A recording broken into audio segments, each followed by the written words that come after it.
ఏంటయ్యా? ఇదిగోనయ్యా డబ్బు. ఉండు. ఇలా ఎక్కడ ముహూర్తం పెట్టించేస్తాను. పెట్టింది కానీ పెళ్లి కొడుకుతో మాట్లాడే. ఇదేంటయ్యా? నువ్వేగా పెళ్లి కొడుకువి. బా నా మనసు మార్చుకున్నానయ్యా. అక్కివయ్యా, నీ కూతురికి ఓ మంచి మగుని చూశానయ్యా. ఎవడోడు? ఆడే శిశేంద్రి. వాడా?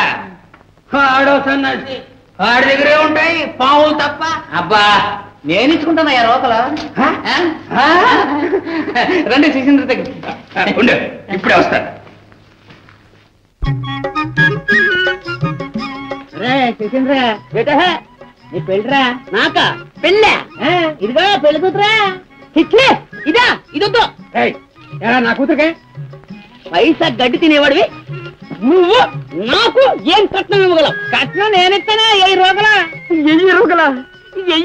ఇగా ఇయ్యే కన్ను సంపాదించానా? అలాగా అయితే చెట్టు కావాల్సిందే. బాబా మీరు దండం పెడతాను బాబు. పెళ్లి కూతురు ఇష్టమేనా? నేను చేసుకోను. సచ్చిది కడుపును పుడతాను. ఒప్పుకో తల్లి, లేకపోతే నా ప్రాణం మీదకి వస్తా తల్లి. పెద్దవాళ్ళు అడుగుతున్నారు, బాగుండదు. ఒప్పుకో. సరే ఇలా రా. మొలదురు తొందరగా ముహూర్తం పెట్టించు, తాళి కట్టాలి. అడగక్కర్లేదు వదా.